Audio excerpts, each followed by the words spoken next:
discutiendo, comentando algunos temas relacionados con estas fórmulas novedosas en el nuevo modelo procesal penal que tienen que ver con la simplificación procesal, después el proceso inmediato, las fórmulas de consenso, esto es la terminación anticipada y la conclusión anticipada. Vamos a discutir sobre esos temas esta noche. Y cuando digo vamos a discutir, me estoy refiriendo a que yo voy a hacer una apretada presentación, lo más breve posible, ¿de acuerdo? Esta apretada presentación no me debe tomar menos ni más de 3 horas, calculo, ¿cierto?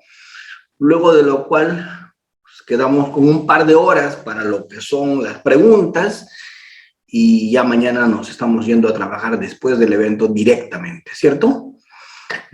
Algún día entenderé por qué Reader hace los eventos a las 9 de la noche de los días domingos, ¿cierto? Ya yo estoy con preaviso de sacada de casa, así que, bueno, si ustedes están ahí, esto hace que valga la pena, así que vamos para adelante. Muy bien.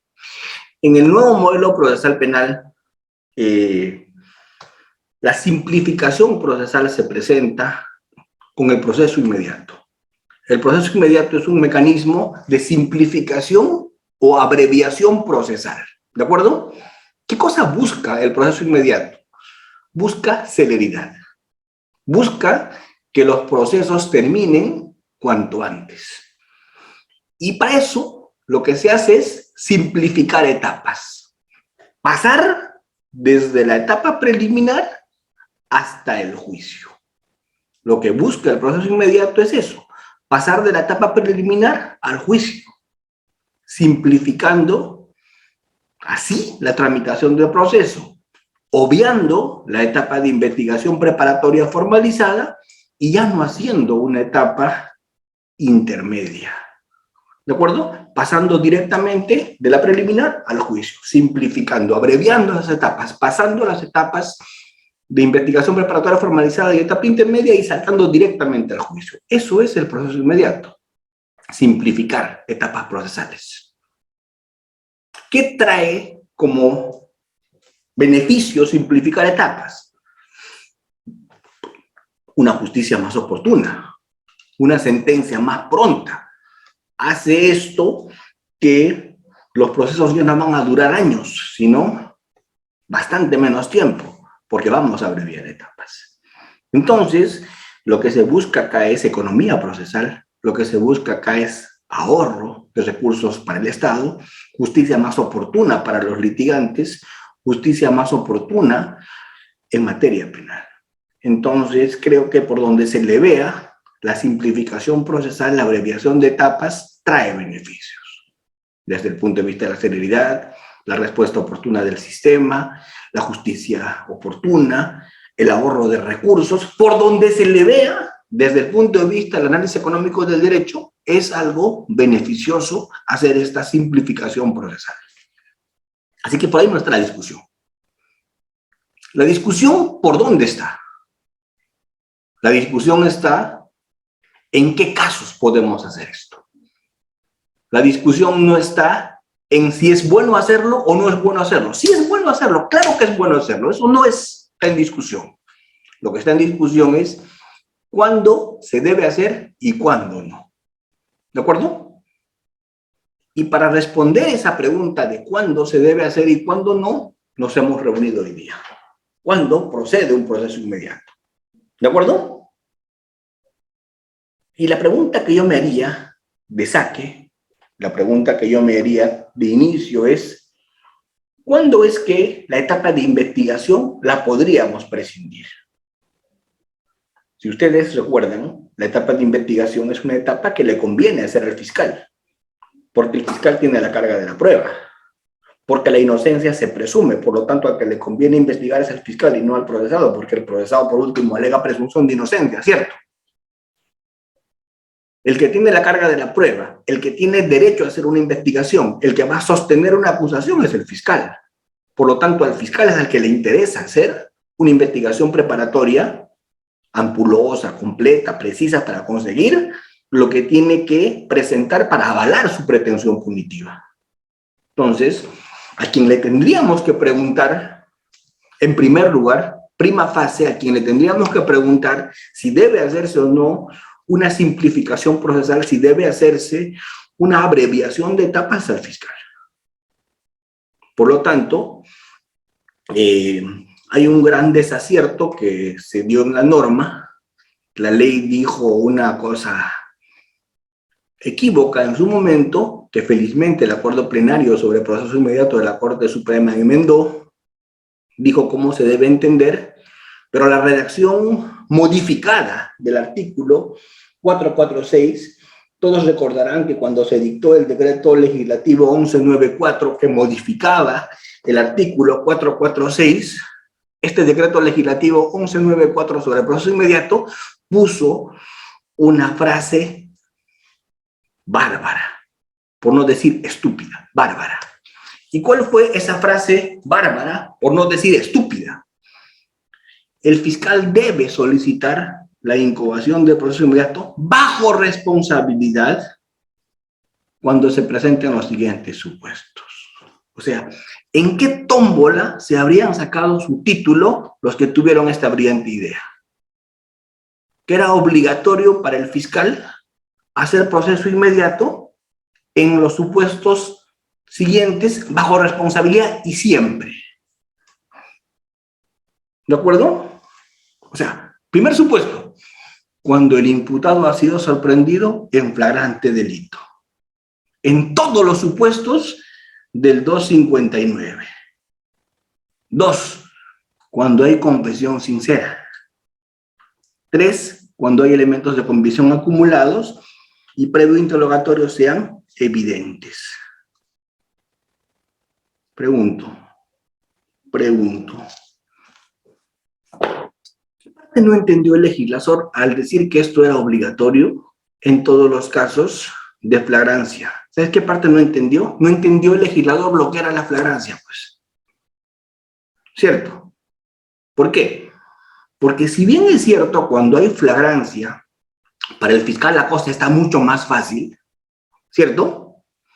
Y si bien es cierto, cuando hay flagrancia, a veces ya no se necesita investigar tanto, porque cuando hay flagrancia hay testigos, cuando hay flagrancia hay agraviado, cuando hay flagrancia hay videos, cuando hay flagrancia la policía ha realizado la captura, los mismos policías son testigos. Si bien es cierto, cuando hay flagrancia el tema está mucho más fácil para el fiscal, si bien es cierto, no siempre que hay flagrancia el fiscal puede hacer proceso inmediato. ¿Por qué? Porque a veces, habiendo flagrancia, ¿cierto? A veces, habiendo flagrancia, no es posible para el fiscal hacer una imputación aún. ¿Me siguen? Y voy a explicarlo. En este momento encontramos a una persona en la vía pública matando a otra. Saca su arma, le dispara y lo ultima a balazos. Está pasando providencialmente por ahí el patrullero, los miembros de la tripulación del patrullero ven lo que está ocurriendo, intervienen a la persona que acaba de disparar, lo capturan, hay cámaras de seguridad, hay testigos, flagrancia. ¿Qué flagrancia?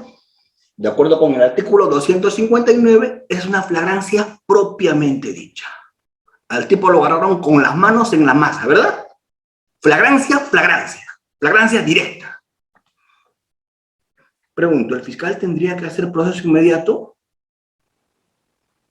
Esto es, ¿tendría que incoar proceso inmediato? ¿Acá? Yo como fiscal jamás lo haría. Doctor Almanza, ¿cómo que no lo haría? ¿No tiene a los policías de testigos? ¿No tiene las cámaras de seguridad que se ve cómo le dispara?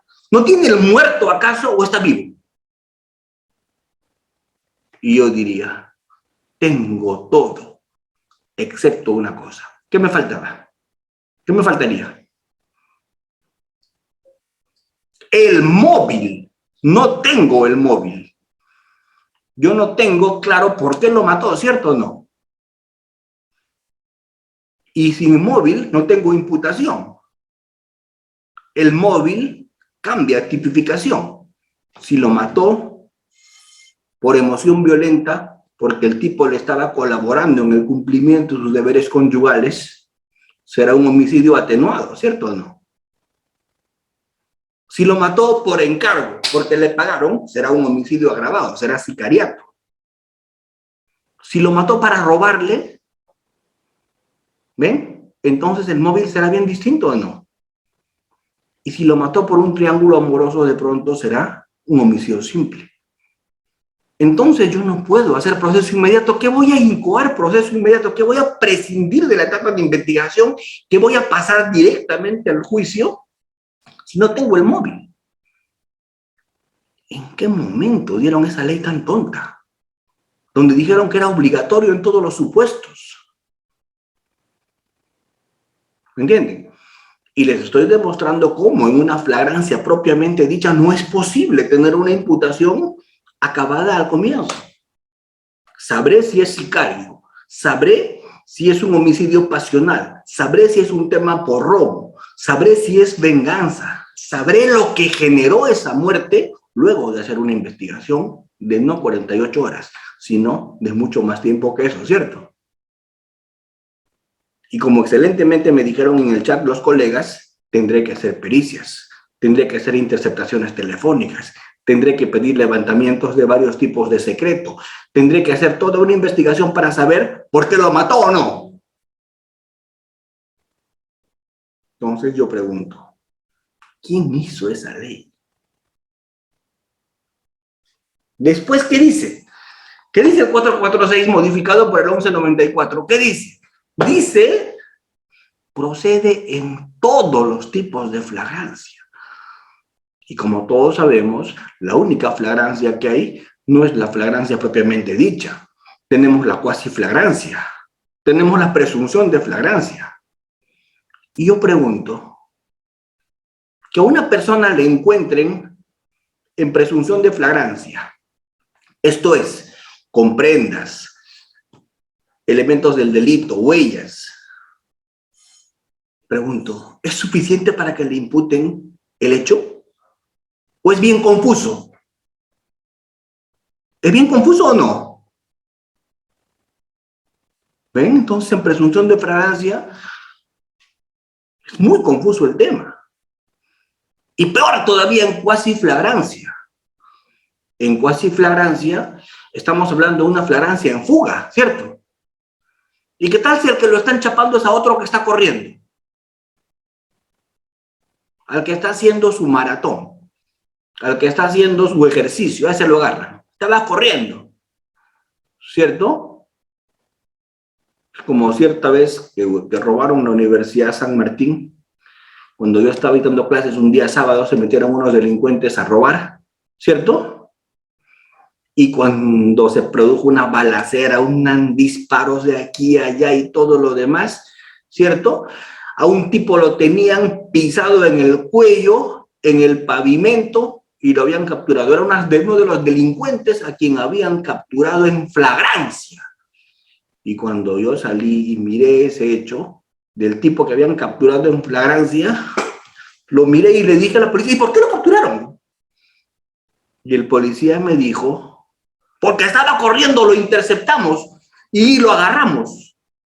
Y el tipo tenía el labio reventado, estaba contra el pavimento, le habían pisado en el cuello, lo habían enmarrocado. ¿Y por qué? Porque yo me detuve a mirar el tema, porque estaba enseñando en la universidad, estaba en plena clase, y porque miré, y tengo pues casi 18 años como fiscal y alguna experiencia tengo viendo personas que cometen delitos o no. Y el tipo tenía cara de todo menos de delincuente. Y el tipo estaba temblando sigiloso y estaba llorando. Y estaba tartamudeando y no podía ni hablar. Y ese no es el perfil de un delincuente, pues. Entonces, eso me llamó la atención. Además, estaba bien peinadito y tenía el cabello engominado y las manos bien cuidaditas. Y dije, este no roba, pero, ¿no? Al ojo nada más, ¿cierto? La policía, ¿y por qué no lo ha agarrado? Porque tenía guantes quirúrgicos en el bolsillo. Allá. Y estaba corriendo. Allá. ¿Y le han preguntado algo más? A ver, hijo, habla. ¿Qué hacías acá? Mi enamorado, mi enamorado, mi enamorada. ¿Tu enamorada? Sí, mi enamorada estudia acá. ¿Y tú? Estudio en la Facultad de Medicina al costado. Los guantes quirúrgicos, el chico estudiaba medicina, pero estaba su carnet, estudiaba allí. ¿Cierto? Pero no. Ya un poco más y lo ponían en una mesa verde y lo presentaban como los malditos de no sé cuánto, ¿cierto? Eso es flagrancia, es de presunción de flagrancia. Supuestamente lo habían encontrado con guantes quirúrgicos y corriendo. Entonces, cuando llegó la fiscalía, la policía, yo me reí, pues, y les digo al fiscal, mira lo que tienen contra este muchacho, y el fiscal se mató de risa. Ay, que ahora te seguro que lo han soltado después, ¿no? ¿Me entienden? Pero según nuestros legisladores, eso era para proceso inmediato. Presunción de flagrancia. ¿Verdad? Cuasi flagrancia. Y cualquiera que tiene pues una hora de vuelo en fiscalía o en defensa pública o privada sabe que la presunción de flagrancia es lo más peligroso que puede haber y la cuasi flagrancia también, ¿o no? Si hasta la flagrancia directa es confusa, ¿cómo pueden decir que se hace proceso inmediato de manera obligatoria y bajo responsabilidad del fiscal en todos esos supuestos? Esto era un desatino, era un despropósito. ¿Y qué era lo peor? Que le mandaban al fiscal a prescindir de la investigación, a acusar directo, previa incoación, claro, y aprobación de la tramitación del proceso inmediato por el juez, y tenías un juicio en menos de una semana. Yo pregunto, una persona enfrentando un juicio de robo agravado que le puede dar cadena perpetua en menos de una semana, ¿eso es juicio o es linchamiento? Eso no es juicio, eso es linchamiento. ¿A quién se le ocurrió hacer una barbaridad como esa? ¿A quién se le ocurrió? ¿Quién vendió así cebo de culebra en este país? ¿Por qué modificaron el Código Procesal que estaba tan bien? ¿Y saben qué es lo que más cólera me da? 2022, seguir agarrando mi código, seguir leyendo el mismo texto, porque no lo han modificado. El mismo texto sigue diciendo es obligatorio incoar proceso inmediato bajo responsabilidad del fiscal en todos estos supuestos, incluyendo el supuesto de flagrancia en todos los supuestos. Entonces yo pregunto, no lo cambiaron, sigue así el código. Doctor, pero en la práctica ya no se aplica así. Claro, por el acuerdo plenario. Pero yo pregunto, ¿el acuerdo plenario es vinculante? ¿El acuerdo plenario soluciona el problema? ¿Qué debieron hacer? Debieron presentar un proyecto legislativo derogando este disparate y volviendo las cosas a como estaban antes, como ha dicho el acuerdo plenario. ¿Qué dijo el acuerdo plenario de proceso inmediato? Dijo, fue un chiste, no es obligatorio. Fue un chiste, no proceden todos los supuestos de flagrancia. Fue un chiste, solo cabe cuando es flagrancia propiamente dicha. Fue un chiste, no cabe en delitos graves, sino en delitos leves. ¿Entienden? Entonces, si el acuerdo plenario dice que toda la modificatoria fue un chiste, y de muy mal gusto, claro está, ¿de acuerdo? ¿Por qué no derogamos esa ley? ¿Por qué no derogamos el 1194? ¿Por qué? Porque hay cientos de millones que se gastaron con esa bandera, pues. Y nadie quiere asumir responsabilidad civil por ese derroche de dinero, con esa farsa. Lo tenía que decir y lo dije. Ya me siento más tranquilo. Ya me siento más tranquilo. Es lo único bueno del 1194. Incluir en el tema del proceso inmediato supuestos que tienen que ver, como por ejemplo, ¿cuáles? Supuestos que tienen que ver con, ¿cuáles? Primero, conducción en estado de ebriedad y omisión de asistencia familiar. Eso sí es un acierto. ¿Por qué? Porque en conducción en estado de ebriedad ya no hay nada que discutir. Si te capturaron conduciendo en estado de ebriedad, no hay nada que discutir. ¿Por qué? Porque si te capturaron si te capturaron en estado de ebriedad, hay una presunción jure et de jure que estás causando peligro. Y no se admite prueba en contrario. Hagas lo que hagas. Si se te probó que tenías alcohol en la sangre cuando conducías, estabas causando peligro, ¿cierto? Pero yo traigo unos peritos científicos de Rusia, de Bielorrusia, que aseveran y demuestran en juicio que cuando yo tengo alcohol en la sangre, el pulso se me tiembla y estoy más alerta y manejo hasta mejor. ¿Qué diría el juez? A mí qué me importa. Porque esta es una presunción jure de jure. Esto es peligro abstracto. No admite prueba en contrario. Se presume sin admitir prueba en contrario que estás causando peligro si tienes alcohol en la sangre. ¿De acuerdo? Entonces, ¿qué más vas a hacer en condición de esa ebriedad? Irte a juicio directo, ¿cierto? 2. Omisión a la asistencia familiar. ¿Qué vas a discutir en omisión a la asistencia familiar? ¿Qué vas a discutir? ¿Vas a discutir si el monto de alimentos es justo o no es justo? Jamás. ¿Por qué? Eso se discutió en el proceso de alimentos. Y si quieres cambiar eso, harás otro proceso por reducción, ¿cierto? Pero eso no vas a discutirlo jamás. ¿Qué es lo único que vas a discutir? Si es que te notificaron bien para que pagues y no pagaste. Punto, eso vas a discutir. Doctor, ¿y qué tal si me atropelló el carro y no pude trabajar desde que me notificaron en adelante? Tendrás que demostrar eso y decir, no hubo dolo de incumplir, sino que no pude porque no. ¿Se entiende? Ya, pues, pero eso no tiene que tener mayor estación probatoria. En un proceso inmediato lo puedes ver sin ningún problema, ¿verdad? Entonces, ahí no hay mayor discusión en proceso inmediato por omisión a la asistencia familiar. Entonces, mis queridos doctores, ¿qué es el proceso inmediato? Según el acuerdo plenario, un derecho del fiscal. El fiscal, cuando lo solicita, cuando considera que no necesita hacer una investigación preparatoria porque ya lo tiene todo de inicio. ¿Y cuándo pasa eso? Normalmente pasa eso cuando hay flagrancia directa en delitos que no son graves. Normalmente pasa eso cuando hay confesión sincera, corroborada, porque a veces puede haber confesión sincera de favor. O sea, yo confieso para favorecer a un tercero. ¿Sí o no? Lo que pasa en los penales, ¿no? Matan a un interno, se hace la investigación de qué pasó y siempre alguien dice, yo lo maté. Oh, compadre, pero tú tienes 3 cadenas perpetuas. Sí, pues, pero yo lo maté. Una raya más al tigre, ¿no? Él se va a echar la culpa de todo. ¿Cierto? ¿O no? Entonces hay que tener una confesión sincera corroborada. Y el tercer supuesto, cuando hay elementos de convicción que el fiscal le hagan prescindir de la investigación. Pero yo pregunto, así estamos en esos supuestos, ¿la defensa tiene derecho de oponerse a veces o no? ¿Por qué? Porque en el Perú, no nos olvidemos, en el Perú hay una sola investigación.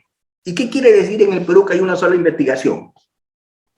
En el Perú quiere decir que hay una sola investigación, que tenemos un modelo distinto al de Estados Unidos, por ejemplo. En Estados Unidos hay 2 investigaciones, la que hace la fiscalía y la que hace posteriormente la defensa.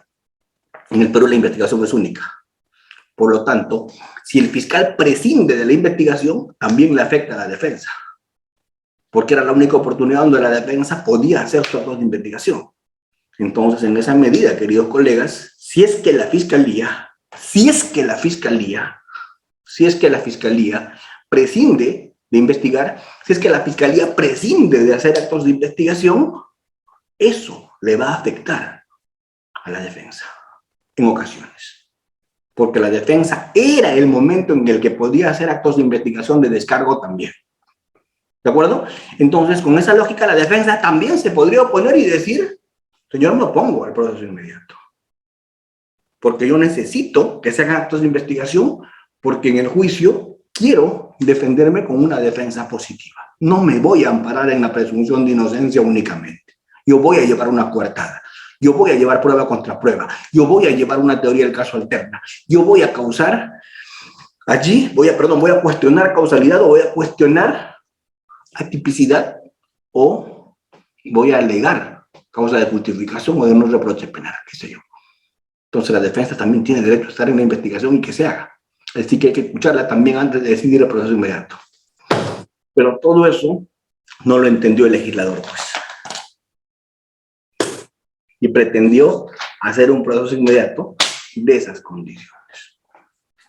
Entonces, conclusión, para salir de este tema y pasar a otro, conclusión, el proceso inmediato es un mecanismo de simplificación procesal que implica prescindir de la etapa de investigación y la etapa intermedia para tener una justicia más pronta, más oportuna, una sentencia más rápida y ahorrar con eso recursos para el Estado, hacer una satisfacción a la sociedad en un más breve plazo, ¿sí? Pero siempre que las circunstancias lo permitan. Esa partecita quiero subrayar y poner neglitas. Siempre que las circunstancias lo permitan, porque no siempre las circunstancias lo permiten. ¿Cuándo lo permiten? Cuando son casos simples. ¿Cuándo lo permiten? Cuando son casos de flagrancia propiamente dicha. ¿Cuándo lo permiten? Cuando no hay afectación a la defensa. Y en esos casos, si lo permiten, bienvenido sea. Y vamos para adelante y simplifiquemos etapas y hagamos proceso inmediato. Vayámonos, ¿cierto?, a la incoación, discutamos la tramitación, que el juez nos lo autorice, que el fiscal haga su acusación, que se haga el control de la acusación por el juez de juzgamiento. Y nos vayamos a la etapa de juicio. Lo lindo del proceso inmediato es que el juicio inmediato está a cargo del que hace la etapa intermedia. El mismo juez de etapa intermedia es el juez de juicio, porque el juez de juzgamiento hace control de acusación. ¿De acuerdo? Y no se contamina, y no adelanta criterio. Y hay mejores juicios. Entonces, eso les quería decir del proceso inmediato. Solamente quiero presentar una diapositiva de 1 minuto para los efectos de recordar un poquito todo lo que estamos conversando. ¿Se puede ver acá? ¿Se ve, verdad? ¿Se ve? Sí, doctor. Y entonces esto es simplificación procesal, les había dicho, ¿verdad? Cuando hay suficiencia probatoria, vinculación del imputado, flagrancia, confesión, con elementos de convicción, hace más célere el tema, ¿cierto? Y esto está regulado en los artículos 446, 447, 448 del nuevo Código Procesal Penal. Ha sido modificado por el decreto legislativo 1194 y el acuerdo plenario ha dejado zanjado este tema. ¿De acuerdo? ¿Quién es el que va a incoar el proceso inmediato, el que tiene el derecho de pedirlo? El fiscal, ¿cierto? El fiscal. La finalidad, ¿cuál es? Conseguir una sentencia más célere, abreviar etapas, ahorrar recursos, evitar burocracia innecesaria en casos sencillos. ¿Cuándo procede? Flagrancia. El acuerdo plenario dice que procede solamente en flagrancia propiamente dicha, cuando procede en confesión y en suficientes elementos de convicción de cargo y descargo. Esto a partir del artículo 446. Pero también hay presupuestos donde procede el proceso inmediato, que son los que tienen que ver con omisión de asistencia familiar y conducción en esta ebriedad. Les había dicho acá porque son temas sencillísimos donde no hay mucho que investigar ni averiguar. Simplemente tenemos que empezar el proceso inmediato e irnos, ¿cierto?, al juicio si es que no hay posibilidad de un acuerdo reparatorio, de una salida alternativa. Muy bien. Entonces, ahora sí, creo que todos sabemos los tipos de flagrancia que pueden haber. La flagrancia propiamente dicha, la cuasiflagrancia, la presunción de flagrancia, la flagrancia extendida dentro de 24 horas. El otro día preguntaba y decía, ¿cuál es el plazo para detener a una persona? Y casi todos me respondieron mal. Espero que hoy día me respondan bien en el chat. Al que me responde bien en el chat, le voy a tener mucha consideración. ¿Cuál es el plazo para detener a una persona? Respondan en el chat. ¿Cuál es el plazo para detener a una persona?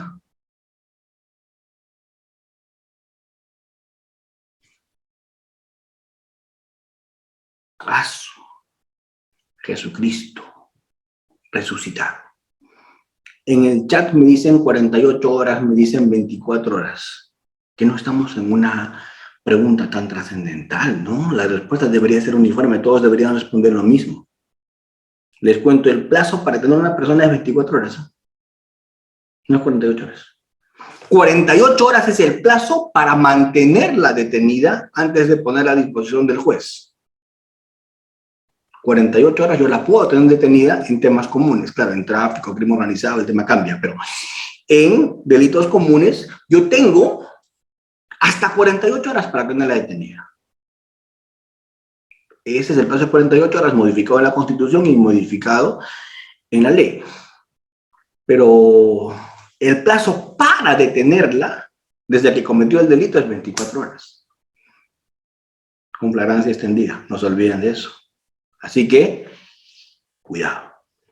Muy bien, ¿cómo funciona esto? El proceso inmediato se puede incoar hasta 30 días después de formalizar la investigación preparatoria en supuestos de confesión sincera y suficientes elementos de convicción.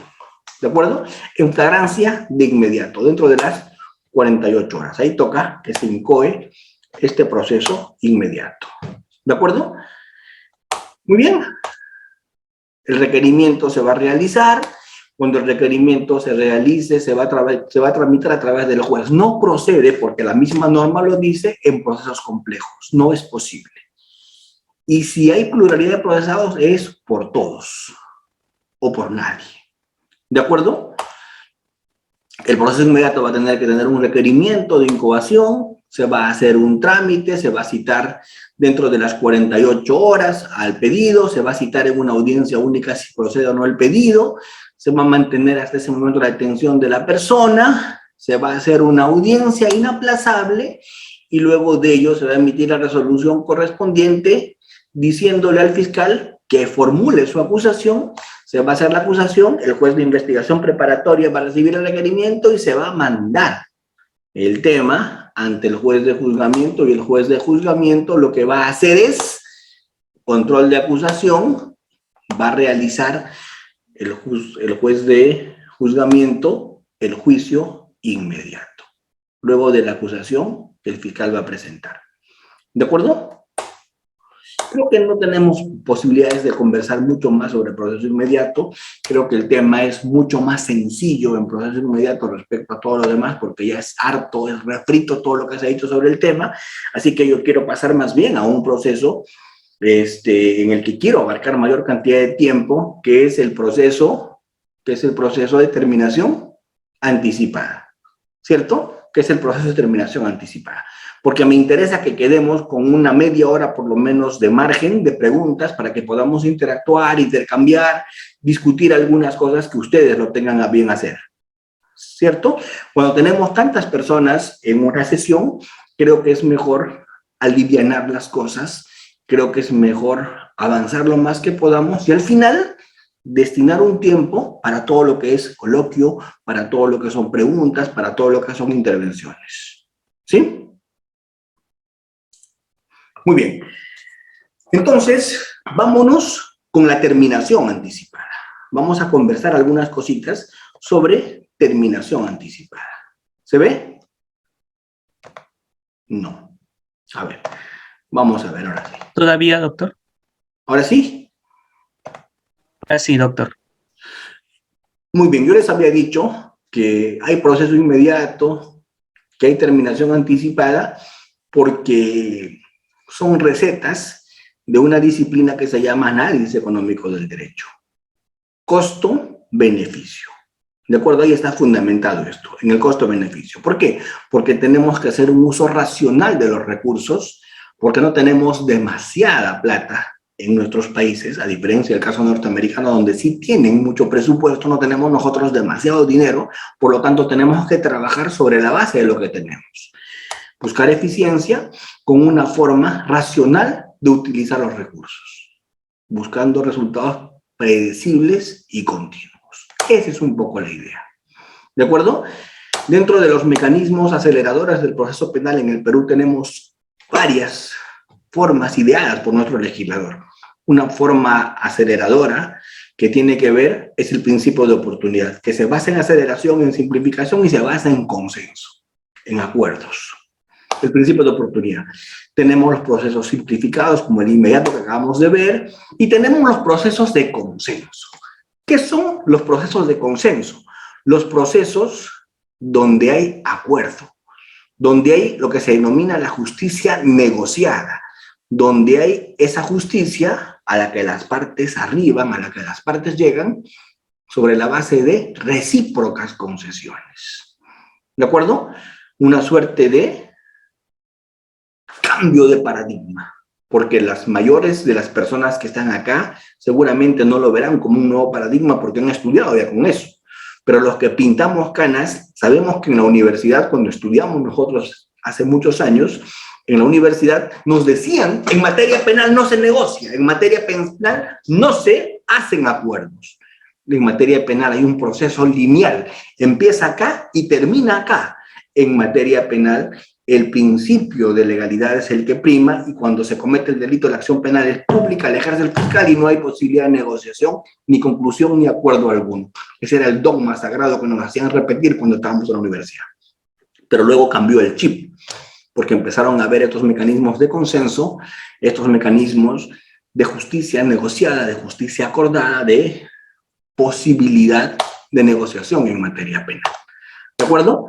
En materia penal. Muy bien. Y ahí es que entramos a lo que nos va a llevar esta segunda parte de la conversación, que son los procesos de justicia negociada. La negociación. Y esto es la terminación anticipada. Hay normativa antigua que ya venía poniendo las condiciones como para meter en el Perú justicia negociada. ¿Cierto? Que teníamos la ley 26.320, que posibilitaba eso en delitos de tráfico de drogas, la ley 28.008, la terminación anticipada en delitos aduaneros, ¿cierto? Hasta que ya empezó a entrar el Código Procesal Penal, dando una suerte de regulación completa de este proceso de terminación anticipada. ¿Por qué? Porque ya el nuevo modelo procesal penal regula el proceso inmediato y regula la terminación anticipada dentro de procesos especiales. ¿Qué quiere decir eso? Con tramitación establecida, con tramitación completamente regulada, dándole el cliché de proceso especial. Porque recuerden ustedes, en el nuevo modelo existe un proceso común y 7 procesos especiales. El proceso común y 7 procesos especiales. Inmediato, terminación anticipada, colaboración eficaz, altos funcionarios, faltas, seguridad, acción privada. Tenemos 7 procesos especiales en el nuevo código. Y 2 de ellos estamos conversando hoy día. El de terminación anticipada como un proceso especial. Un proceso especial en el que se va a negociar y se va a discutir. La pregunta es, ¿quiénes van a discutir y van a negociar? ¿Quiénes son los obligatorios a discutir? Y los obligatorios a discutir son el fiscal y el imputado con su abogado. Ellos son los que tienen que discutir. Ellos son los que tienen que acordar. Ellos son los que tienen que hacer el pacto, el acuerdo, el fiscal y el imputado y su abogado. ¿De acuerdo? El tercero civilmente responsable, el actor civil, no participan en el acuerdo. Son invitados, tienen voz, pero no tienen voto. ¿Qué quiere decir eso? Si les gusta, bien. Y si no, también. Esto es, el actor civil y el tercero civilmente responsable, si no están de acuerdo, lo que pueden hacer es impugnar, apelar el acuerdo. Pero no pueden boicotearlo, no pueden evitarlo. ¿Estamos? Porque para que el acuerdo proceda se requiere la voluntad del fiscal y del imputado. ¿Y por qué digo por única vez? El fiscal y el imputado pueden tener muchísimas reuniones informales en su despacho, en el penal, en los pasillos del Poder Judicial. Pueden tener muchas reuniones informales y pueden reunirse y negociar varias veces el fiscal y el abogado y el imputado. Pero ¿cuándo hablo de única vez? cuando llevan el acuerdo ante el juez. El acuerdo se puede llevar ante el juez una sola vez. ¿Qué quiere decir eso? Si se lleva el acuerdo al juez y el juez no lo aprueba, se acabó. Terminó. Ya no hay posibilidad de otra cosa, porque el acuerdo se lleva por única vez. Y si esa vez que se lleva el acuerdo al juez, el juez no lo aprueba, no hay posibilidad de volverlo a llevar. O si llevamos al juez la petición de terminación anticipada y en el ámbito judicial no nos ponemos de acuerdo, es por única vez. ¿De acuerdo? Es por única vez. ¿De acuerdo? ¿Qué se va a discutir en terminación anticipada? La pretensión del fiscal. Se va a discutir la pretensión punitiva del representante del Ministerio Público. Se va a discutir la pretensión punitiva. También se va a discutir la presunción, seguramente, de la víctima. Se va a escuchar a la víctima, porque la víctima también tiene una pretensión resarcitoria. Tal vez se le escuche. Tal vez no, y la víctima tenga que apelar. ¿De acuerdo? Pero claro, toda negociación en terminación anticipada pasa por algo que es básico. ¿Y qué es lo básico? Que el procesado admita su responsabilidad. Porque si no hay confesión sincera, si el procesado no admite su responsabilidad, ¿de qué negociación estamos hablando? ¿Cierto? Eso es requisito básico, requisito sine qua non, que el procesado admita su responsabilidad. ¿Cuál es la oportunidad para plantear terminación anticipada? El código dice, después de formalizada la investigación preparatoria, hasta antes de la acusación. Esto es, se puede plantear terminación anticipada después de la formalización de investigación preparatoria y hasta antes de la acusación. ¿De acuerdo? Hasta antes de la acusación. Hasta ahí. ¿Se puede hacer terminación anticipada en etapa intermedia? Gran discusión, gran debate. Mi posición, sí. La Corte Suprema, no. Mi posición, sí. ¿Por qué? Porque yo sí creo que se puede hacer terminación anticipada en etapa intermedia. Yo sí creo que se puede hacer terminación anticipada en etapa intermedia. ¿Por qué? Porque yo prefiero decir que hasta antes de la acusación se puede interpretar el momento en el que la acusación se realiza. ¿Y cuál es el momento en el que la acusación se realiza? La etapa intermedia. Hasta antes es una acusación simplemente escrita. Entonces lo podríamos interpretar así. ¿Por qué? Para buscar aplicar terminaciones anticipadas y no llegarnos de juicios. Por eso se podría decir que se puede hacer terminación anticipada incluso en etapa intermedia. Pero bueno, eso es un tema en discusión. Yo tengo una posición, yo sigo la posición del presidente de la Corte Superior de Justicia de la Libertad, de Trujillo, el doctor Jean-Paul Taboada Pilco. Esa posición me parece muy sólida, muy concreta, muy sustentada, y esa la pongo frente al acuerdo plenario, pues yo obviamente me inclino más por la posición de Jean-Paul Taboada. Muy bien. Digo, ¿por qué cito a Jean-Paul y por qué cito al acuerdo plenario? Porque son los dos instrumentos en los que se ha discutido este tema, así que es lo que hay para comparar. Esa es la oportunidad después de la formalización hasta antes de la acusación. La pregunta es cuándo y cómo se entiende qué es la acusación, la escrita o la oral. ¿De acuerdo? Muy bien. Esta terminación anticipada, ¿qué exige? Esta terminación anticipada, ¿qué exige? Exige que se negocie aspectos. ¿Qué aspectos se van a negociar en la terminación anticipada? En la terminación anticipada se van a negociar estos 4 aspectos. Se va a negociar pena, se va a negociar reparación civil, se va a negociar consecuencias accesorias y se va a negociar el carácter de la pena, el carácter efectivo o el carácter suspendido de la pena. Eso se va a negociar. ¿De acuerdo? Muy bien. Esa negociación se hace por única vez ante el juez, les había dicho, pero se pueden hacer negociaciones informales. ¿De acuerdo? La pregunta es, ¿esas negociaciones o reuniones preparatorias informales pueden ser varias? Sí. ¿Dónde? Mi idea es que esas reuniones informales entre la Fiscalía y la Defensa sean en el despacho fiscal. Mi idea es que sean en el penal de pronto, que sean en el ambiente del Poder Judicial. pero no me parece que se deba negociar en un bar, menos, ¿cierto?, en la vía pública, ¿de acuerdo?, o en un restaurante a propósito de un almuercito. Eso ya se podría prestar a corrupción, ¿cierto? Esas reuniones informales se tienen que hacer en escenarios formales. ¿Quiénes participan? El fiscal, el abogado y el procesado. ¿Cuántas reuniones informales? Las que sean necesarias. ¿Cuándo? Mientras sea posible negociar. ¿Qué se va a negociar en eso? Esas 4 situaciones que hemos conversado. Se va a negociar pena, se va a negociar reparación civil y se van a negociar consecuencias accesorias. Se va a negociar pena, reparación civil y consecuencias accesorias. ¿De acuerdo? Esa terminación anticipada va a exigir un nivel de contradicción desde el requerimiento. Cuando se requiere terminación anticipada, se va a correr un traslado por 5 días. Se va a correr un traslado por 5 días para discutir la procedencia y la pretensión.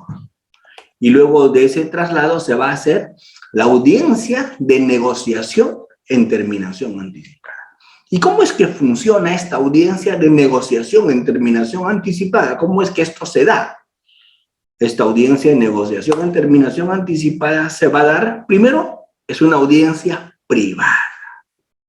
El código dice que es una audiencia privada. La audiencia de negociación en terminación anticipada es privada. ¿Y por qué es privada? Porque puede afectarse la presunción de inocencia. ¿No ves que el procesado está admitiendo cargos? ¿Y qué tal si después no se arriba a buen puerto?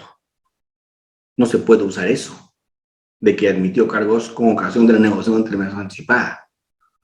¿Ve? Por todas esas razones es privada esa audiencia. ¿Quiénes son los obligatorios a asistir a esa audiencia de negociación en terminación anticipada? ¿Quiénes son los obligatorios? ¿Quiénes tienen que estar allí? ¿Quiénes tienen que asistir allí? Son obligatorios el fiscal, el imputado y su defensor. Ellos son los obligatorios. Ellos deben estar, ellos tienen que estar allí. ¿Quiénes son facultativos? ¿Quiénes pueden ir si quieren? Los otros. ¿Y quiénes son los otros? El tercero civilmente responsable y el actor civil. Ellos tienen una posibilidad facultativa de concurrir. Ellos concurren si quieren y si quieren no.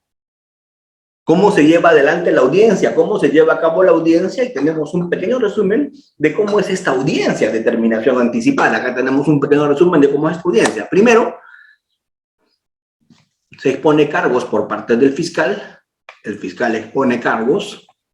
Segundo, tiene que haber aceptación de cargos, porque si no hay aceptación de cargos, ¿de qué negociación en terminación anticipada estamos hablando? Tiene que hacer aceptación de cargos del imputado. Tercero, interviene el juez. ¿Y para qué interviene el juez? El juez interviene para hacerle saber. El juez interviene para hacerle conocer al acusado, al imputado en este caso, porque todavía no está acusado, al imputado para hacerle conocer los alcances de lo que se va a hacer. Decirle, mira, estás renunciando tu derecho al juicio, acá va a terminar en una sentencia, acá se te podría imponer una pena, la cual sería cosa juzgada, exactamente eso le tiene que explicar. Y si a partir de allí el imputado interviene y dice, persevero, quiero continuar con esta tramitación, intervienen las demás partes procesales. Si han asistido, se le escucha al tercero civil, se le escucha al actor civil y con la intervención de estos terceros se pasa a la negociación si es que no ha habido un acuerdo previo. Normalmente cuando vamos a una audiencia de terminación anticipada ya vamos llevando un acuerdo previo. Pero si no ha habido un acuerdo previo, en ese momento se discute. Y lo que se ha acordado se le presenta al juez. Se sustenta lo que se ha acordado y el juez hace control del acuerdo.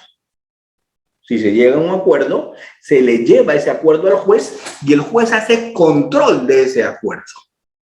La pregunta es, ¿qué cosa controla el juez cuando es ese acuerdo de terminación anticipada llevado ante él? ¿Qué cosa controla el juez? Y el juez controla varios ámbitos. El primer ámbito que controla el juez es la voluntad de las partes, si han comprendido o no los alcances del acuerdo. 2, la legalidad, porque de pronto no estamos respetando la legalidad. de pronto estamos haciendo una rebaja de pena que no condice con el ordenamiento jurídico.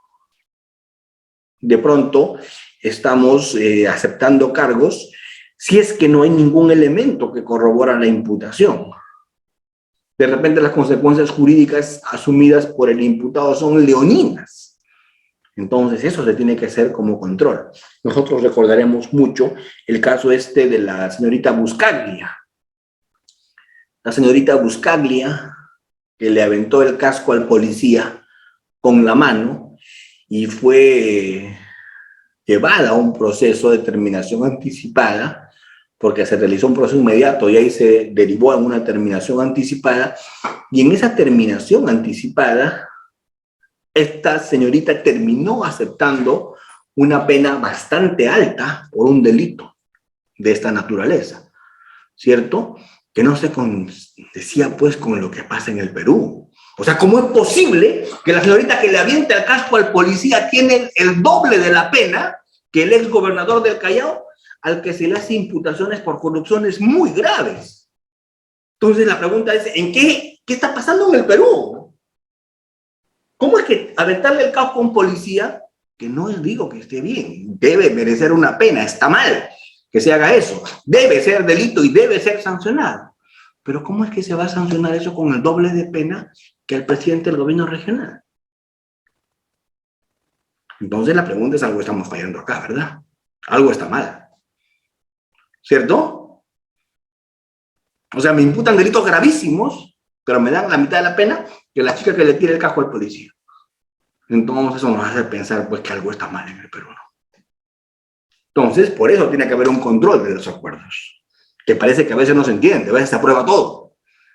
La idea es controlar toda la magnitud del acuerdo, la voluntad, los hechos, los indicios, si es que existen elementos de convicción que sustentan lo que se está aceptando y lo que se está admitiendo, si ese acuerdo respecto a sus consecuencias jurídicas es proporcional, corresponde con la gravedad de lo que se ha hecho. Felizmente ese tema de Buscaglia terminó con una gracia presidencial, porque además se había aceptado una pena altísima, efectiva, casi 7 años de cárcel. ¿Ven? Entonces el juez tiene que hacer ese control para evitar ese tipo de situaciones que podrían generar algún nivel de afectaciones. Muy bien, entonces ese juez, respecto de este acuerdo negociado, va a decidir o lo aprueba o no lo aprueba. Si lo aprueba, emite una sentencia aprobando el acuerdo, y si no lo aprueba, continúa el proceso. Pero eso sí, si no lo aprueba y continúa el proceso, borrón y cuenta nueva. Aquí no pasó nada. Todos tenemos amnesia sobre esa audiencia. Todos tenemos amnesia sobre esa incoación frustra o trunca de proceso de terminación anticipada. Nadie se acordó qué pasó. ¿Estamos? Esa es la idea. ¿De acuerdo? Ese acuerdo aprobado puede ser impugnado. El acuerdo se aprobó, ¿y quién lo puede impugnar? Lo pueden impugnar obviamente los demás sujetos procesales. ¿Quiénes lo pueden impugnar? El tercero civil, el actor civil. Ellos lo pueden impugnar. Obviamente si la sentencia fue aprobatoria del acuerdo y en el acuerdo participó la Fiscalía de la Defensa, sería absurdo que la Fiscalía de la Defensa impugne. Los únicos que podrían impugnar esto son los sujetos procesales que no participaron en el acuerdo. ¿Y quiénes fueron ellos? Los demás, pues el actor civil y el tercero civilmente responsable. ¿Qué se va a discutir? Monto de reparación civil, legalidad del acuerdo. Pero no se podría apelar para discutir la pena, porque no le toca discutir eso al actor civil. El actor civil no tiene vela en el entierro respecto de la pena.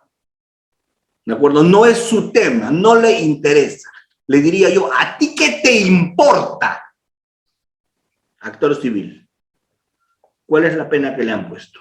Eso no es tu rollo, porque tú no eres persecutor penal, porque tú no ejerces la acción penal, porque tú no vienes a eso al proceso, porque tu rol es la reparación civil, de eso ocúpate. Y de todos los elementos de reparación civil, sin duda, pero no vengas a discutir pena, porque no es lo tuyo. El ámbito de la impugnación va a ser la legalidad del acuerdo y el monto de la reparación civil. Muy bien. ¿Qué puede hacer la sala respecto de esto? La sala, después de esto, de la impugnación, puede revocar, puede modificar montos. Y es más, la sala, y acá sí me quiero detener por un segundo con ustedes, la sala no se puede pronunciar respecto a ciertos aspectos. No podría, no debería, no tendría que hacerlo. ¿De acuerdo? Pero a veces los jueces, no pocas veces, muchas veces los jueces han modificado el acuerdo y modificar el acuerdo en contra de uno de los dos que intervino. Y eso sí es aberrante cuando se modifica el acuerdo en contra del procesado, porque el fiscal y el procesado acordaron 4 años de pena suspendida y el juez lo modifica y le pone 4 años de pena efectiva. Entonces eso sí es grave, porque estaríamos haciendo una modificación en contra de lo que acordó el procesado y en su afectación, ¿o no? Porque el abogado y el procesado dirían, si yo sabía que me iban a meter pena efectiva, pues no negocio y no acuerdo, ¿cierto? ¿Cómo me van a modificar el acuerdo poniéndome pena efectiva o poniéndome una pena mayor a la que yo acordé? Por lo tanto, no se puede modificar jamás en contra del procesado. Pero lo que sí se puede, y se ha hecho, es modificar en contra del fiscal. Esto es, el fiscal y el procesado acordaron pena efectiva, el juez la cambia a pena suspendida. ¿Se entiende? O el juez y el fiscal acordaron 7 años y el juez le baja a 6. Eso lo puede hacer el juez. Pero si eso hace el juez, le debe dejar apelar al fiscal. ¿Por qué? Porque el fiscal ya en ese momento se activa su botón de impugnación. Porque si le modificaron el acuerdo al que él llegó y esa modificación lo agravia, el fiscal tiene todo el derecho de impugnar. ¿De acuerdo? ¿Por qué? Porque el juez modificó sí para favor del imputado, pero el fiscal podría impugnar esto. Y aspirar a una modificación futura. Aspirar a que esto se modifique, a que esto se mueva, a que esto se cambie. Eso, hasta ahí, se podría realizar. ¿De acuerdo? Finalmente, para cerrar terminación anticipada, finalmente, todos por todo o nadie. No puede haber terminación anticipada parcial. La terminación anticipada es todos por todo o nadie. ¿Qué quiere decir eso? Si 3 tipos son los que robaron el banco y por ese robo del banco los están procesando, el fiscal acuerda o con los 3 o con nadie. ¿Estamos? En terminación anticipada no se admiten acuerdos parciales. Los 3 o nadie. Doctor, pero el código me habla de acuerdos parciales conexos. Es otra cosa. Los acuerdos parciales conexos es otra cosa. ¿Qué quiere decir eso? Si de los 3 que han robado el banco, a uno de los 3 además se le está haciendo una imputación por otro delito, ese otro puede acordar sobre ese otro delito. ¿De acuerdo? Pero por esos 3, los 3 están siguiendo un proceso por robo. Respecto del robo, o los 3 o nadie. Respecto del robo, no es posible hacer un acuerdo parcial. Solamente eso cabe en delitos conexos. Por el delito conexo, con el que le toca el delito conexo. Pero por el mismo delito no podrían haber acuerdos parciales porque ahí se opera todos por todo o nadie. ¿De acuerdo? ¿Se entiende eso? A diferencia de la conclusión anticipada. Porque la conclusión anticipada sí posibilita los acuerdos parciales. ¿De acuerdo? La terminación anticipada sí no posibilita, pero la conclusión anticipada, o sea, la que se hace en el juicio, esa sí posibilita los acuerdos parciales. ¿De acuerdo? Esa sí posibilita los acuerdos parciales. Bueno, con eso, creo, damos algunas ideas sobre terminación anticipada. Recordamos que el beneficio que se le pone por terminación anticipada es 1/6, ¿cierto?, de la pena concreta. O sea, 1/6 de la pena concreta. ¿De acuerdo? Y el beneficio que se le pone por conclusión anticipada es 1/7 también de la pena concreta. Muy bien. Ahora hablemos rápidamente, tengo menos de 10 minutos para eso.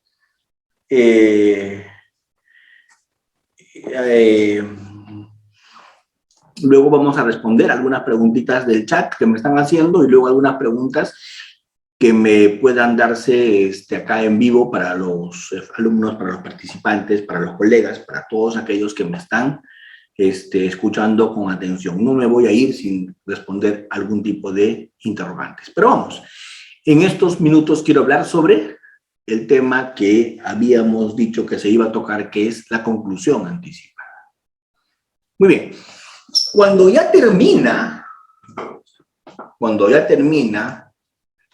la etapa intermedia, cuando ya concluye la audiencia de control de acusación, todos sabemos que se emite el auto de enjuiciamiento, todos sabemos que en ese auto de enjuiciamiento están todos los puntos admitidos en la etapa de control de acusación, están todos los medios probatorios que se han admitido allí y se van a actuar en el juicio, y esa decisión llamada auto de enjuiciamiento se le pasa al juez de juzgamiento y el juez de juzgamiento va a iniciar el juicio, ¿cierto? ¿Estamos? Muy bien. ¿Cómo es que se lleva a cabo un juicio? ¿Cómo es que se lleva adelante un juicio? Todos ustedes saben que un juicio es el momento dialéctico en el proceso. El juicio es el momento hegeliano del proceso. Es el momento donde vamos a aplicar el falsacionismo, donde vamos a aplicar lo que es la esencia del modelo, que es la contradicción. ¿De acuerdo? Llegamos al juicio. En el juicio vamos a probar lo que alegamos.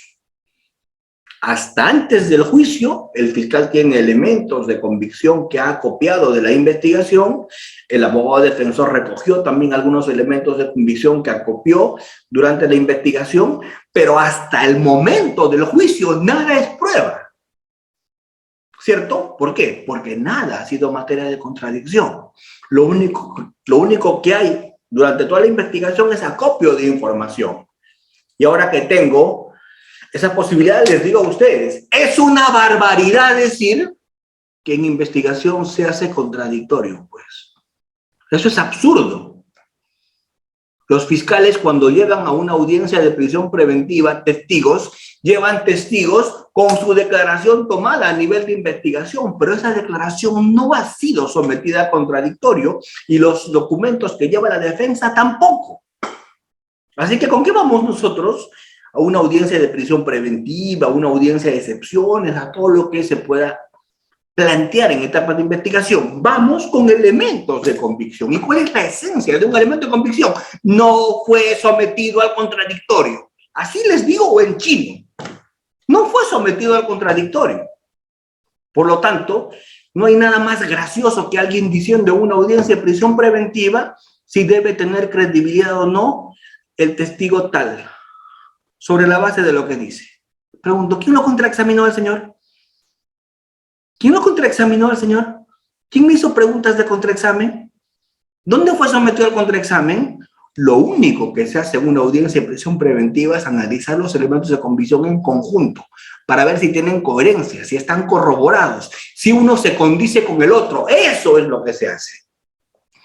Pero en una audiencia de prisión preventiva no se hace análisis de credibilidad de un medio probatorio. Un día un juez me dice, entonces, fiscal, ya que usted plantea eso, ¿cómo debo valorar yo? Y le dije con todo respeto, señor, al peso. Perdón, me dijo, al peso, señor, al peso, así, al peso.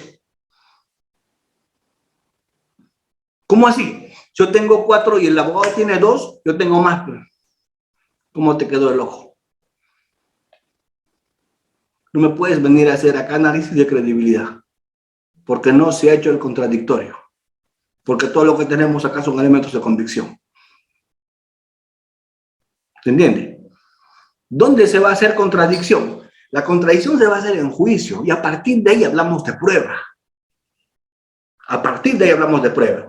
Ahí no vamos a sacar los ojos con los testigos. Ahí vamos a hacer réplica, dúplica, vamos a contraexaminar, ahí vamos a hacer preguntas de redirecto, recontra, vamos a hacer todo en el juicio. Y a partir de ahí hablaremos de prueba. Y un testigo será suficiente para que te condenen o para que te absuelven. ¿Por qué? Porque ya es prueba, pues. ¿Por qué explico todo esto en este momento? Porque la conclusión anticipada es el momento inmediatamente anterior en el juicio a la actuación probatoria que va a generar prueba. O sea, es la última oportunidad para que se pueda negociar un acuerdo. ¿Se entiende? Porque si esa última oportunidad no se utiliza, ya no se puede negociar más. Desde el instante en que inicia la actuación probatoria, ya no se puede negociar. ¿Por qué? Porque ya estamos en la actuación probatoria. Ya no es posible negociar. ¿Estamos? ¿Qué quiere decir eso? La conclusión anticipada se hace justo antes del inicio del debate probatorio, en ese momento.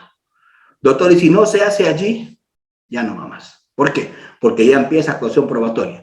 Y cuando empieza la actuación probatoria, se trabaja actuación probatoria hasta que termine la actuación probatoria. Y ahí toca sentenciar. Doctor, ¿y qué tal si después de la actividad probatoria yo como abogado veo que mi cliente está perdiendo por goleada? ¿Puedo negociar? No, ya no, hermano. Ahí te tendrás que aceptar a la pena. ¿Estamos? Eso es con el nuevo código. Porque con el viejo código, y se los diré yo que he litigado duro con el viejo código, se podía negociar conclusión anticipada después de la actuación probatoria. Y era una cosa increíble. Yo les cuento a ustedes como un chiste, pero pasaba. Y se los voy a contar. Yo empezaba como fiscal mi actuación probatoria. Fiscal, su actuación probatoria. Mis testigos desfilaban, mis peritos desfilaban, y veía el abogado de defensa que mi actuación probatoria era contundente y concluyente. Entonces daba cuenta que tenía las de perder en el juicio o no. Así que se ponía de pie el abogado y le decía al juez, a los jueces, a los de la sala: señores magistrados, mi cliente, al que agarraba de la mano, se ha encontrado con el Señor. Ha decidido confesar. Y los tres jueces decían: alabado sea el Señor, ¿cierto? Alabado sea el Señor. Y yo no lo podía creer, ¿cierto? Y en ese momento hacían conclusión anticipada. Y yo, así como Condorito, decía: exijo una explicación, ¿cierto? ¿Me entienden? Y eso pasaba. Eso está absolutamente prohibido hoy día, eso no se puede hacer. Y le llamaban confesión sincera. Claro que sí, Mayra, le llamaban confesión sincera. Y le bajaban pena. Y le ponían suspendida. Increíble. Y todos terminábamos abrazados, agradeciendo al Señor. ¿Me entienden? Eso ya no se puede hacer hoy día. Porque eso era algo con lo que a veces hasta pesadillas tengo. De cómo nos burlábamos, ¿cierto? Y cómo hacíamos ese tipo de cosas, ¿verdad? Hoy día ya eso no es posible. Si no negocias hasta ese momento, que es el inicio del juicio, antes de la actuación probatoria, perdiste tu última oportunidad para negociar. ¿De acuerdo? ¿Y cómo opera esta conclusión anticipada? ¿Cómo es que esta conclusión anticipada opera? Es bien simple. Se hacen los alegatos de apertura, todos terminan de hacer sus alegatos, ¿cierto? Y le preguntan al procesado, pues, al acusado le preguntan: señora, ¿ha escuchado usted la imputación de la fiscalía con su alegado de apertura? ¿Acepta usted los cargos de la fiscalía? Sí, señor, acepto. Si el procesado dice acepto, terminó. En ese instante operó conclusión anticipada. ¿Me entienden? Repito. ¿Terminan los alegatos de apertura o no? ¿Sí? Y el juez le dice al procesado, al acusado, le dice, previa consulta con su abogado, señor. Previa consulta con su abogado, señor. Le dice, previa consulta con su abogado, señor. Dígame si acepta los cargos de la fiscalía, la imputación que el fiscal está haciendo. Si el procesado se pone de pie y dice, acepto, terminó, se acabó. Terminó. En ese instante operó la conclusión anticipada. ¿Estamos? Ya no se va a discutir nada que tenga que ver con la imputación fiscal. Ya está, ya se aceptó cargos. ¿De acuerdo? En ese momento el juez le va a invitar al fiscal y al abogado para que negocien sobre qué. Para que negocien sobre pena, reparación civil, consecuencias accesorias, carácter efectivo suspendido de la pena. Y se van a ir afuera a conversar, ¿verdad? Van a ir a conversar. Y van a regresar y van a decir, no hemos llegado a un acuerdo. ¿Por qué? Porque tenemos posiciones en conflicto. A ver, el juez va a pedir que le hagan ver para de repente acortar brechas. El fiscal dice 25 años y yo como abogado pido 4 suspendida. Bien complicado, ¿verdad? Acercar brechas, ¿no? ¿Cierto? ¿Cuándo podría el juez acercar brechas? Cuando vengan con 6, 4, ¿no? Ahí podríamos mirar cosas. Entonces, ¿qué va a hacer el juez allí? Lo que el juez va a hacer allí es les va a mandar al fiscal y al abogado defensor a iniciar el debate probatorio, pero ya no sobre responsabilidad penal, sino sobre qué realmente. Solamente vamos a debatir sobre pena, sobre reparación civil, carácter efectivo suspendido de pena. Sobre eso vamos a abrir debate probatorio. Y únicamente sobre eso se va a ver un debate probatorio y el juez va a emitir sentencia sobre eso. ¿De acuerdo? ¿Estamos? Ya. Pero ¿qué pasa a veces? Ya ha ocurrido, ¿eh? Ha ocurrido. Ya para ir cerrando. Ha ocurrido. Me ha tocado. Yo he salido con el abogado, hemos discutido con el procesado y hemos vuelto con un acuerdo. Señor juez, hemos acordado fiscalía con defensa, 5 años de pena efectiva, ¿Hemos venido con un acuerdo o no? ¿Cierto? Y el juez, voy a hacer el control de ese acuerdo, receso, 10 minutos. Regresamos del receso de 10 minutos y el juez dice, no señor, no lo voy a aprobar. No. Así que fiscal y defensa, se abre la causa prueba sobre pena de reparación civil y consecuencias accesorias. Fiscal, sumemos probatorios sobre el tema, defensa, sumemos probatorios, vamos a empezar a discutir sobre eso. Yo me paro, señor juez, con todo respeto, no tengo nada que debatir, yo con la defensa estamos de acuerdo. Así que no voy a ofrecer nada. Abogado defensor, yo menos, señor, estamos de acuerdo con la fiscalía. Usted debata, pues, señor, ¿cierto? ¿Con quién va a debatir el juez? ¿Cierto? O sea, ¿por qué me hace pelear con el abogado? Estamos de acuerdo. Así que usted emita sentencia, ¿no? Y el juez se queda sin piso, ¿o no? ¿Por qué se queda sin piso el juez? Porque el juez tendría que sentenciar sin debate. Y esa sentencia sería nula. ¿No les parece? Entonces ahí hay un vacío. Cuando eso pasa, hay un vacío. Cuando eso pasa, se ha querido rellenar de manera jurisprudencial con varias soluciones, como anular todo y mandar a otro juez, ¿cierto? Pero eso debería tener una solución legislativa para que no pase. ¿De acuerdo? Una decisión legislativa para que no pase sobre ese particular. Porque ese tema es bastante complejo, ese tema es harto discutible y debatible. ¿Sí? Entonces, grosso modo, hemos comentado algunas cosas porque como entenderá, en 1 hora 40 minutos para mí no es fácil discutir todo esto, y más aún si he acordado responder algunas preguntas de parte de ustedes al final de esta sesión, como voy a tratar de hacerlo en los siguientes minutos que tengo acá con ustedes, y verdad que les agradezco. Miren, la verdad que estoy impresionado. Esto lo voy a grabar, lo voy a filmar. Yo tengo mi página de Facebook. De haber sabido esto, lo habría transmitido en vivo, ¿cierto? Pero me parece mentira, 10:40 de la noche, domingo, casi, y sigo con mis participantes conectados. Eso es realmente importante. Eso dice mucho del nivel de los abogados en este país, ¿cierto? De que nos estamos capacitando, de que estamos yendo a eventos, de que estamos los días domingos, en vez de estar disfrutando de una conversación con nuestra suegra, ¿cierto? Estamos acá escuchando una sesión con Reader y con Williapolis acá en esta sesión, ¿verdad? Entonces,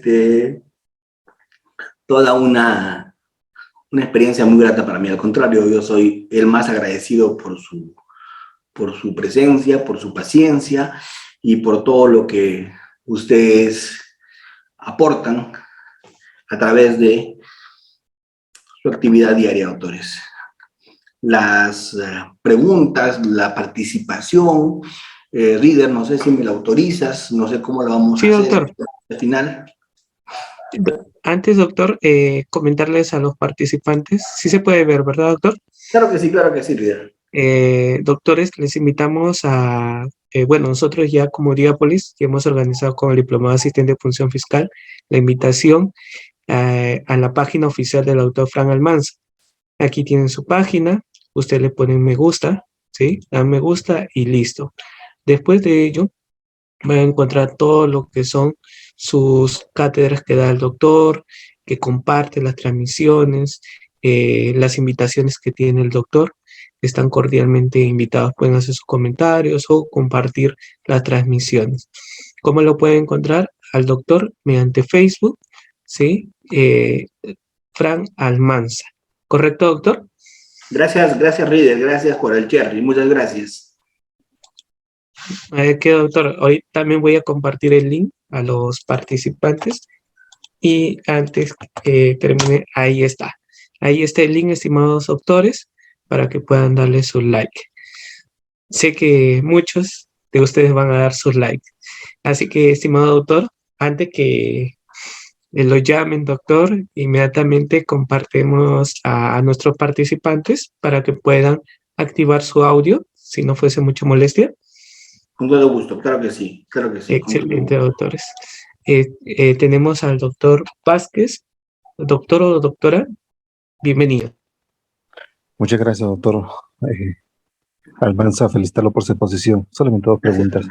Gracias. Una primera pregunta en relación a la terminación anticipada en la etapa intermedia. Si esta etapa intermedia tiene varias sesiones, se puede, de acuerdo a la tesis del doctor que hizo mención, me parece que es juez Trujillo, se puede solicitar la terminación anticipada en cualquiera de las sesiones, no obstante ya se habría oralizado la acusación. Mi última pregunta, en el tema de la conclusión anticipada parcial. El código prevé la conclusión anticipada parcial por pluralidad de sujetos, pero ¿qué pasa en un supuesto hecho de que hay un acusado que está acusado por 2 delitos, desobediencia a la autoridad y lesiones? Si la defensa considera que no hay medio probatorio que acredite la desobediencia a la autoridad porque nunca se le notificó y efectivamente así está acreditado, pero la fiscalía no quiere reconocer esta, puede, en conclusión anticipada de juicio, el procesado acogerse a la conclusión anticipada solamente respecto al delito de desobediencia a la autoridad y en todo caso, mejor dicho, respecto al delito de lesiones leves y en todo caso respecto al delito que no hay pruebas, si es que la fiscalía no acepta, podría continuar el juicio, es decir, una conclusión anticipada parcial respecto a los delitos. Muchas gracias, doctor Almanza. Buenas noches. ¿Qué ocurrencia, doctor? No se preocupe. Respecto de la primera pregunta que usted me realiza, obviamente la terminación anticipada operaría en el momento en el cual se da los criterios de oportunidad en la audiencia de terminación anticipada, porque la audiencia de terminación anticipada regula, prevé los criterios de oportunidad. Eso sí está previsto en la ley. El gran problema es que la Corte Suprema, cuando ha emitió pronunciamiento respecto a la terminación anticipada en etapa intermedia, ha manifestado que la terminación anticipada no es un criterio de oportunidad, ¿cierto? Y que por lo tanto no se aplica en etapa intermedia. Y las razones que ha dado la Corte Suprema para no aplicar terminación anticipada pues son realmente bien debatibles, bien discutibles. La primera razón que da la Corte Suprema es porque en una audiencia de terminación anticipada no es obligatorio que esté el procesado y el procesado es indispensable para la terminación anticipada. La pregunta es, ¿y si sí está el procesado? ¿Y si el procesado sí concurrió? Porque precisamente quiere hacer terminación anticipada, ¿por qué negarlo? La otra razón, no está el actor civil, el tercero civil que tienen voz. ¿Y si sí van? La tercera razón, el fiscal no está preparado. Pero si el fiscal está diciendo que sí quiere hacer una terminación anticipada. O sea, dame alguna razón sostenible. No, que la terminación anticipada no es un criterio de oportunidad. Te traigo 10 libros de procesal penal donde dicen que sí, la terminación anticipada es un criterio de oportunidad porque cumple con todos los elementos de un criterio de oportunidad. Entonces, es bien debatible ese punto de vista. Y el último, el argumento de legalidad. ¿Y cuál es el argumento de legalidad? El argumento de legalidad es porque el código dice, desde la formulación de la imputación en investigación preparatoria hasta antes de la acusación. Sí, pues, pero eso, como diría Jean-Paul Taboada en Trujillo, es opinable, porque se puede decir hasta antes de la acusación, se entiende, cuando la acusación se oraliza, no cuando la acusación es escrita. Entonces, eso es bien discutible. Por lo tanto, ¿cuál sería el momento, de acuerdo con su pregunta, doctor? El momento reservado para los criterios de oportunidad. ¿Ya?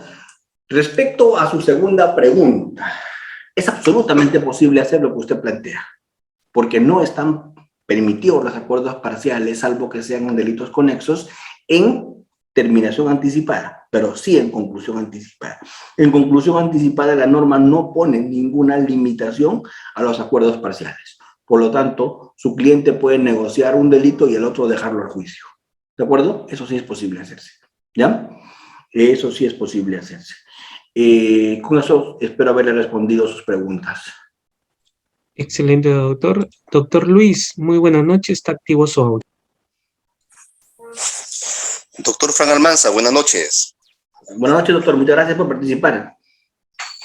Doctor, hay muchos casos que los imputados se acogen a la terminación anticipada, específicamente en delitos de corrupción o delitos contra la administración pública, puede ser peculado, colusión o cohecho. Y hay situaciones que llegan inclusive a una prisión suspendida. Ante esa casuística que suele pasar, en las consecuencias accesorias, específicamente en la inhabilitación de la misma, la inhabilitación va a ser con respecto al tiempo de la prisión suspendida o es una inhabilitación permanente para toda su vida que ya no podría acoger un cargo público, o es con respecto a al tiempo de la prisión suspendida, doctor. Gracias por la respuesta. Gracias, doctor. Gracias. A ver, varias cositas acá. La primera, el juez hace un control del acuerdo. No nos olvidemos de eso. El acuerdo podría ser bastante favorable al acusado, al procesado en terminación anticipada o al acusado ya en conclusión anticipada. De pronto el fiscal se pasó de buena gente, etcétera, pero esto está sujeto a varios controles. Control de fiscalía, control de defensa, control de los demás sujetos procesales, actor civil, tercero civilmente responsable, control del juez, ¿cierto? Posibilidad de impugnación.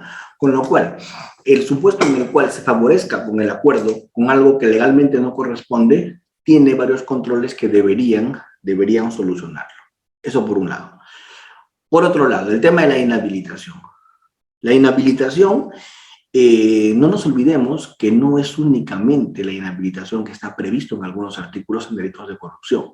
Porque hay algunos artículos en delitos de corrupción que tienen la inhabilitación ahí puesto dentro de la pena, ¿cierto? Y otros que nos limitan a simplemente la parte general, pero que en casi todos los delitos de corrupción, doctor, yo le puedo asegurar que hay un artículo que engloba inhabilitación de manera obligatoria para todos los casos, así no esté en el artículo mismo. ¿Cuál es el gran problema?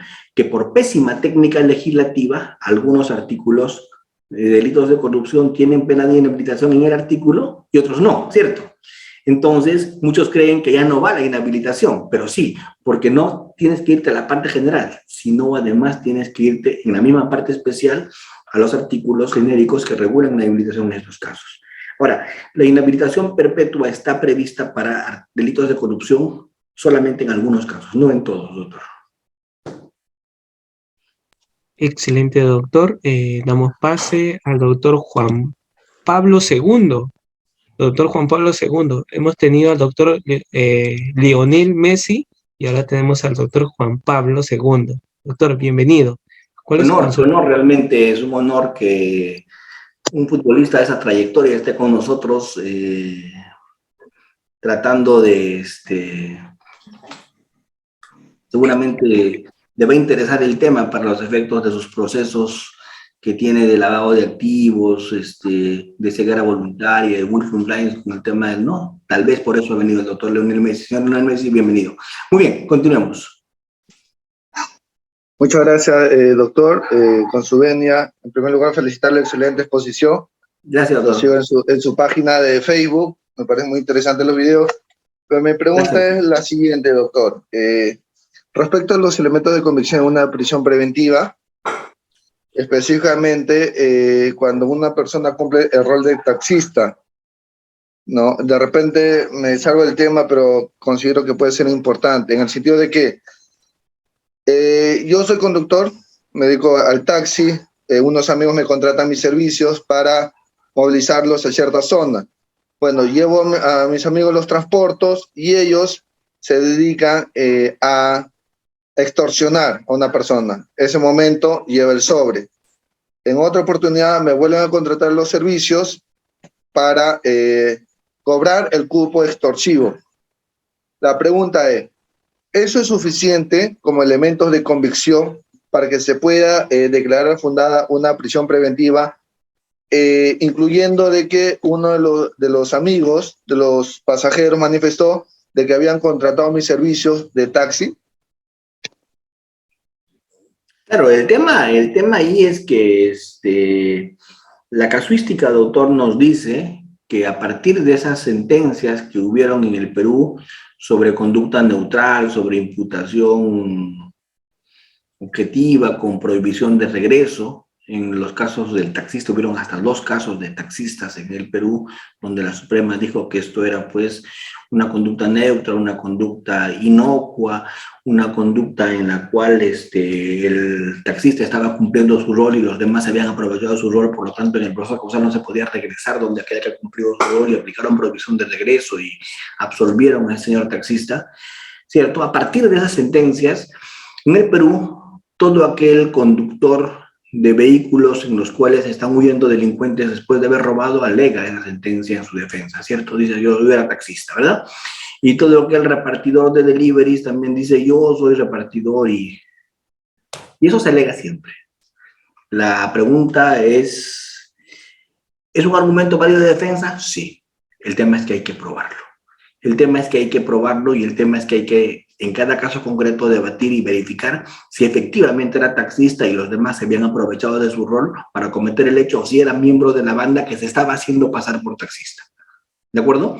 Y ese es un tema que se tiene que mirar en cada caso a partir de la prueba que existe, a partir del material probatorio que existe. En el caso de prisión preventiva se tendrá que mirar eso a partir de los indicios que lleva el fiscal y a partir de los indicios que lleva la defensa, porque no nos olvidemos que en prisión preventiva, como he dicho en esta exposición, no se discute prueba, porque ahí no hay prueba, ahí no ha habido contradicción. Ahí se discute elementos de convicción que se presentan, que no están corroborados, no tienen credibilidad, los que están corroborados tienen credibilidad, pero no los que han sido contradichos en contraexamen, sino simplemente dices un análisis de corroboración. Y a partir de ese análisis de corroboración se elimina o no si existen fundados y graves o no elementos de convicción. Pero muchas gracias por su pregunta y sí, pues un poquito como que nos salimos del tema, ¿no? Doctor Luis, muy buenas noches. Está activo su audio. Doctor Frank, buenas noches. Adelante, doctor, muchas gracias por participar. Sí, le quería hacer la siguiente pregunta. Bueno, dos, ¿no? Muy rápidas. La primera es en un caso donde, digamos, estén imputando a varias personas, a un autor y, digamos, 3 cómplices, y los cómplices quisieran estar bajo la conclusión anticipada. Es posible y el autor no quiere, ¿no? Y la segunda sería, respecto a las excepciones de la... Bueno, la segunda de confesión será mejor, ese tema no trató. Solamente esa pregunta, doctor. Excelente. A ver, mire, doctor, a nivel de terminación anticipada, eso no podría. El cómplice y el autor, o los cómplices y el autor tendrían que los 3 aceptar o los 3 continuar. Porque en terminación anticipada, así le expliqué, es todos por todo o nadie, ¿cierto? Pero en conclusión anticipada ya esa exigencia no se da. En conclusión anticipada, ¿por qué se permite hacer acuerdos parciales? O sea, ¿por qué sí puede el cómplice hacer una conclusión y los demás seguir el juicio? Porque cuando estamos en el juicio ya iniciado, eso es conclusión anticipada, ya no hay posibilidad de lavanderías, para ser expreso en la respuesta. Ya no hay posibilidad de que el que acepta vaya como testigo impropio de los otros a limpiarlos, ¿cierto?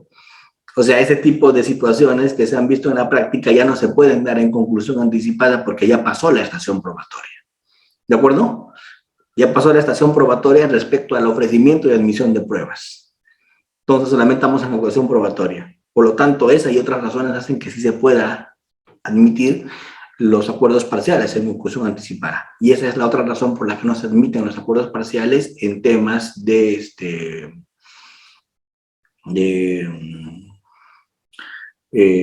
terminación anticipada. Así que muchas gracias, doctor, por su pregunta en ese sentido. Ya me hablan ahí de prohibición de regreso y riesgo permitido. En realidad, la prohibición de regreso y el riesgo permitido es de acuerdo con los nombres de los autores que hablan de imputación objetiva. Cuando seguimos a Roxin, obviamente vamos a hablar de riesgos permitidos. Roxin siempre habla de riesgos permitidos, ¿verdad? Y cuando hablamos de Jacobs, hablamos de prohibición de regreso y de roles, ¿no? Son terminologías de algunas escuelas en derecho penal funcionalista, ¿no? Simplemente eso. Excelente, doctor. Al doctor William y terminamos con el doctor Rafael Ibarra. Doctor William.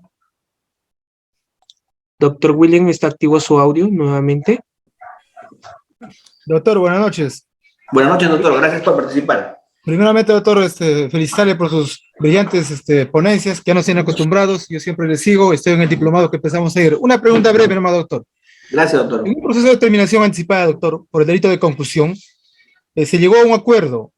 El imputado siguió lo que dijo su abogado defensor. Tú aceptas nomás, lo importante es que no vas a ir adentro. Lo que pasa es que dieron una sentencia de 2 años suspendida y le ponen la pena de inhabilitación por 8 años y 4 meses. Y él se da cuenta después. Doctor, ¿ahí cabería un habeas corpus?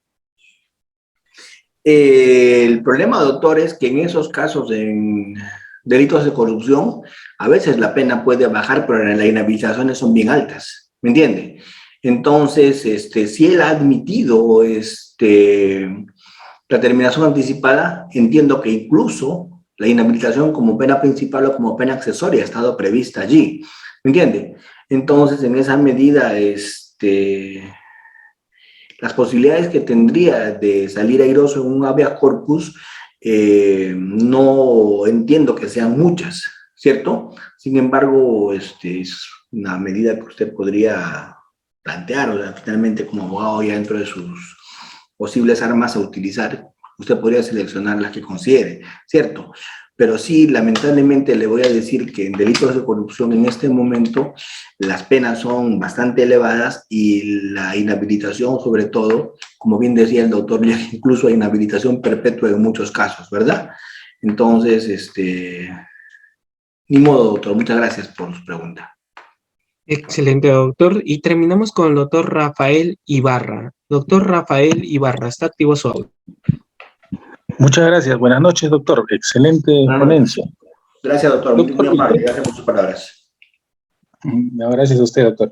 Doctor, usted había comentado, había tomado un tiempo bueno para explicar los temas de flagrancia y que, digamos, consiguientemente las audiencias de proceso inmediato. En el sentido, doctor, en casos de violencia familiar, netamente, cuando, vamos a poner un ejemplo para ir directo al grano. Una mujer, pues, con un ojo negro y sin un diente va y denuncia que su esposo le ha pegado. Sin embargo, eso no fue así, digámoslo, ¿no? Entonces el hombre está durmiendo en su dormitorio contento en su casa, entra la policía y lo detiene y se lo lleva. ¿Qué tipo de flagrancia hay ahí, doctor? ¿No? Porque toda la vida, cuando uno va y resuelve esos y atiende esos casos, le dicen, ¿y por qué está detenido? Por flagrancia. ¿Qué tipo de flagrancia? Uno pregunta y no pueden explicarlo. ¿Y qué mecanismo tiene la defensa en ese sentido? Porque esa flagrancia no es ni propia, no es ni cuasi, no tiene sangre en los nudillos, por así decirlo, ni sangre en su ropa. Y entonces, por favor, doctor, esa es exactamente la duda, por favor, yo le voy a agradecer. Sí, doctor.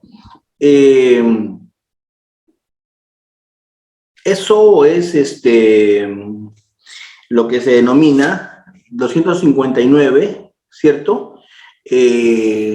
La flagrancia por sindicación. 259, inciso tercero. ¿Qué significa la flagrancia por sindicación? Dice, el agente ha sido identificado por persona agraviada que ha presenciado el hecho, agraviada u otra persona que ha presenciado el hecho, o por medios audiovisuales, o por cámaras, dentro de las 24 horas de producido el hecho.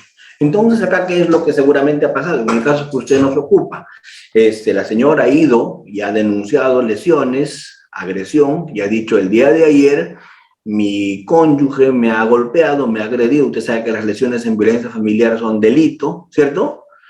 Entonces, y es más, seguramente algún agravante por allí se ha dado y la policía puede hacer esa detención en flagrancia. ¿De acuerdo? Entonces, si usted me pregunta de dónde vendría y cuál sería la base legal, les digo el 259, 3, punto seguido después, en el 3, supuesto de sindicación del agraviado, ¿no? ¿Cierto? Ahora, lamentablemente, y con esto, doctor, no le quiero hacer sino un comentario suelto. Lamentablemente, en temas de violencia familiar, lamentablemente en temas de delitos de género, en delitos contra los integrantes del grupo familiar, los legisladores de un tiempo a esta parte han pensado que poner penas draconianas, que poner a todos medidas efectivas de hacer ese tipo de soluciones van a contribuir con mejorar el problema. Y créanme, yo soy bastante escéptico que esa sea la fórmula. ¿De acuerdo? Creo que la solución pasa por otros aspectos, pero lamentablemente usted me pregunta cuál es la base legal y le digo cuál es la base legal. ¿De acuerdo? Ahora, que yo estoy de acuerdo o en contra que eso sea así, es un tema muy distinto y muy debatible. ¿Ya? Muchísimas gracias. Qué pena, a veces se nos va la hora y a veces no podemos contestar todas las preguntas que nos gustaría contestar. Lo siento mucho, no es un tema de seleccionar preguntas, no es que yo le respondo a él sí, a él no. Como ustedes han visto, se han respondido en el orden que han levantado la mano y hasta donde hemos podido cumplir. Yo les he dicho, solamente vamos a destinar 30 minutos para, solamente no es bastante, 30 minutos para responder preguntas, ¿verdad? Hemos destinado 30 minutos para responder preguntas y creo que eso lo hemos cumplido. Mil disculpas a los que se han quedado sin la posibilidad de preguntar. Dios mediante, en otra oportunidad que nos podamos encontrar, vamos a poder conversar sobre el particular. Gracias a todos ustedes por su presencia, por su atención. Muchísimas gracias por esta invitación. Mudiápolis, gracias Reader, y Dios mediante, hasta cualquier ocasión. Gracias, doctor. Que Dios le bendiga en todo momento. La próxima semana vamos a extender la invitación también para que nos pueda acompañar. Que Dios le bendiga en todo momento a usted y a vuestra familia. Y siempre Udiápolis será su casa. Gracias, Rider. Un abrazo para todos. Que estén muy bien. Buenas noches.